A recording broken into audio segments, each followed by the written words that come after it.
C'est un choc, un vrai, ici à Montgin-Beaulieu entre les Neptunes de Nantes et le Brest-Bretagne Handball. 3 points d'écart seulement entre les deux équipes et dans une formule de championnat à saison régulière, et bien évidemment, chaque rencontre face aux concurrents directs va avoir une importance capitale.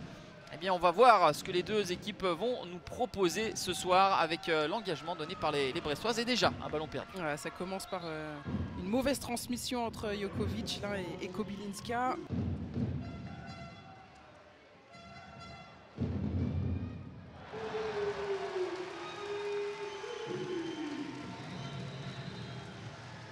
On va encore mettre cette association Karine Strandberg, Léna Granvaux qui a fonctionné notamment le week-end, la semaine dernière, avec le poteau trouvé par Léna Granvaux et derrière la grande contre-attaque, le ballon jeté dans les mains directement d'Alicia Toublanc. Léna Granvaux avec Barbara Moreto qui évidemment avec son demi-tour contact avait réussi à s'extirper du marquage de Tatiana Brnovic. Il y a eu un tirage de maillot de la Monténégrine. Ça n'est pas passé outre pour Adrien Corsini. 2 minutes pour la pivot brestoise. La première phase de la supériorité, pas encore bien négociée. Cette fois, par très bon ballon, très bon ballon de Karine Strandberg qui est venu fixer jusqu'au dernier moment avant de libérer au moment opportun Barbara Moreto. Moreto, Hagman. Avec Léna Granvaux, Oriana Ndono, ouais, ça c'est un joli mouvement d'Oriana Ndono qui a mis beaucoup de vivacité pour se sortir de la nasse. Avec Barbara Moreto, Marie Finstadt qui parvient à tromper Julie Foggia un petit peu sur les talons, qui prend le ballon entre les jambes. Kobylinska. Monika Kobylinska, ouais, ça manquait de puissance et de tranchant, un petit peu timide cette initiative de la Polonaise.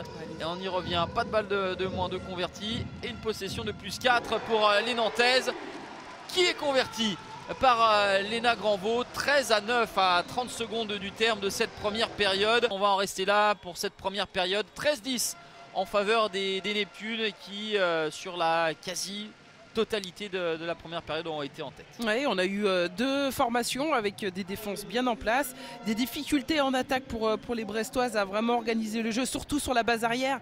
En termes de réussite, c'est compliqué. Et pour les Nantaises, petit à petit, elles arrivent à planter pas mal de belles graines dans le secteur central avec des arrières qui mettent beaucoup d'engagement dans leur débordement et qui trouvent pas mal de failles. On a une Julie Foggia aussi qui fait quand même pas mal, qui aide son équipe en tout cas à rester à flot. Jokovic avec Yannick Carlson. La source, Yannick Carlson. Il faut bien tout ça. Faut pas. Avec Toublanc. Le Yago est lié pour protéger le tir. Et c'est d'ailleurs Jokovic qui avait demandé cette combinaison, qui avait demandé à Carlson de l'annoncer. Alors 2 jolis buts consécutivement inscrits par les Brestoises. C'est vraiment ce scénario-là qui se répète pour Nantes. C'est cela qui manque aux Neptunes pour passer l'étape supplémentaire, pour être vraiment parmi les meilleurs, les plus hauts au classement. C'est d'avoir cette rigueur, cette régularité, match après match, au sein d'un même match. Là, voyons si le temps mort posé par Ellie Thompson va porter ses fruits. Là, on a senti beaucoup d'application avec le poteau trouvé par Karine Strandberg et derrière la parade décisive de Cléopâtre Darleux qui s'est jetée sur le rebond d'Oriana Ndono. Et alors qu'elles avaient trouvé un bon angle de tir pour Strandberg, derrière, ça fait quand même 2 échecs consécutifs face à la gardienne. Ça ne va pas les aider en termes de doute là à revenir vraiment complètement dans la partie. C'est un arrêt qui compte comme un autre, mais dans la physionomie à ce moment-là du match, surtout avec la possibilité de virer en tête pour les Brestoises, ça peut avoir une importance et remettre vraiment les Bretonnes à l'endroit. Jokovic, le service pour Pauletta Fopa.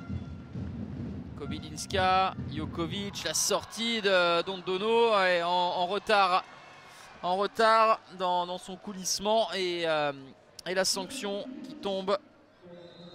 C'est le moment pour Brest de continuer à essayer d'enfoncer le clou.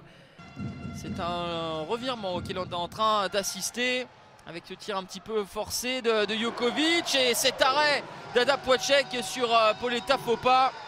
Ouais, miraculeux, un peu comme celui de Cléo Darleux quelques minutes plus tôt.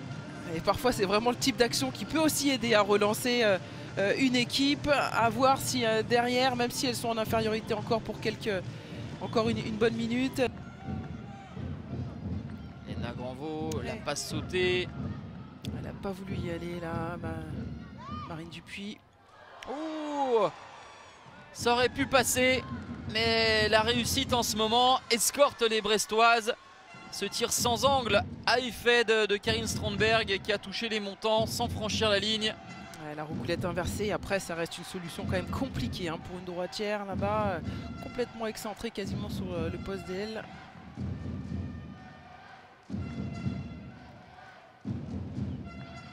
Kobylinska, le schwanker de Jokovic est une superbe joueuse. Hein. Et voilà, une partie du retard des Neptunes grignotée. Grâce à de l'efficacité offensive retrouvée, grâce à Ada Poacek qui poursuit ses prouesses. Elle montre de la force de caractère, là, les Nantaises.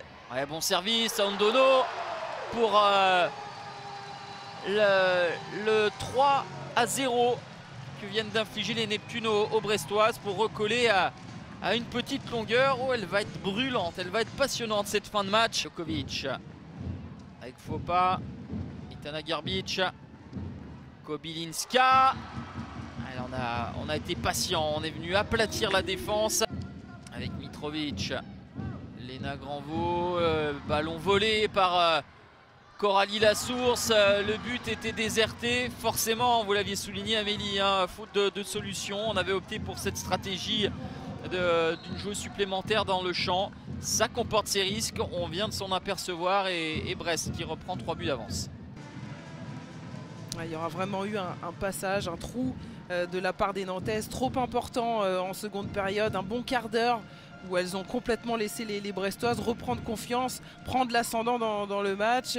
Et derrière, même si elles ont eu un beau regain, même si le jeu à 7 les a relancées, même si Ada Poacek a eu un rôle important dans ce retour, ça aura été peut-être trop tardif pour elles.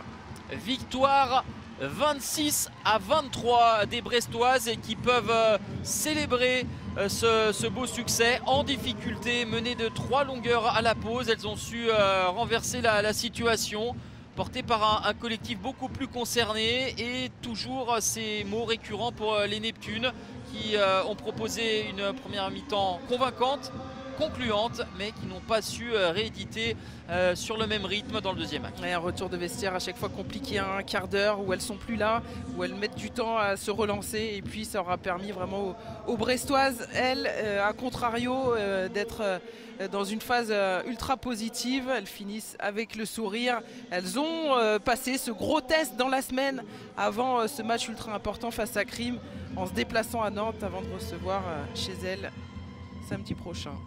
Pauline, vous rentrez à la mi-temps avec 3 buts de retard. Ça a été quoi le discours du coach à la mi-temps pour tenter de revenir?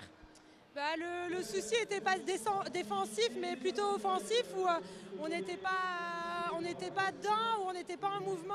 On a raté aussi beaucoup de tirs et surtout hors du cadre. Et puis voilà, c'est un match pour une deuxième place. Aujourd'hui, on savait qu'elles n'allaient pas nous la donner.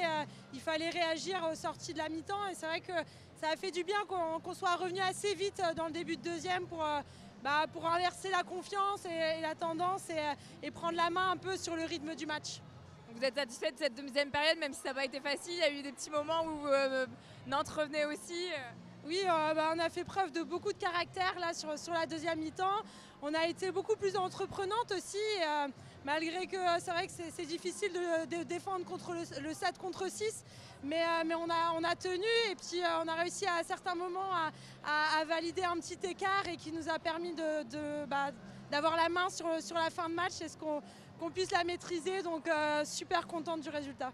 Une belle prestation dans une fin d'année hyper chargée pour vous? Oui, il ne reste plus qu'un match là, dans ce marathon de 6 matchs au mois de décembre. Donc on a à cœur de bien finir en Ligue des Champions et je pense que le bilan sera assez positif à la fin de l'année 2022. Merci Pauline. Et on aura Léna Granvaux Au micro toujours de Léna, Marion une Buron. deuxième mi-temps un peu plus compliquée après une belle première avec 3 points d'avance. Quand vous rentrez au vestiaire, qu'est-ce qui s'est passé sur la deuxième mi-temps? Bah ouais, comme tu dis, il y a eu une bonne première. Je pense que autant en défensive qu'offensive, on a eu des échecs, mais tellement on était forts défensivement ensemble, ça ne pouvait pas nous faire autre chose que plus 3 à la mi-temps. Après, on revient très très mal des vestiaires. En deuxième, on perd énormément de ballons, beaucoup de pertes de balles, beaucoup d'échecs au tir. Et je pense qu'aujourd'hui, contre une équipe comme ça passe pas. Après, il ne faut pas tout jeter de ce match, il est quand même important et on va l'analyser pour la suite. Ce que j'allais dire, il y a quand même eu de bonnes choses. Vous revenez quand même en deuxième mi-temps, il y a -2 à un moment, on se dit on y croit. Ouais, bien sûr, on y a cru jusqu'au bout. Après, c'était vraiment compliqué. Je trouve qu'aujourd'hui, l'atmosphère du match a été vraiment différente que les autres. Après, je pense qu'on a tout fait, on a tout donné et on verra le match retour. Mais j'espère que ça sera pour nous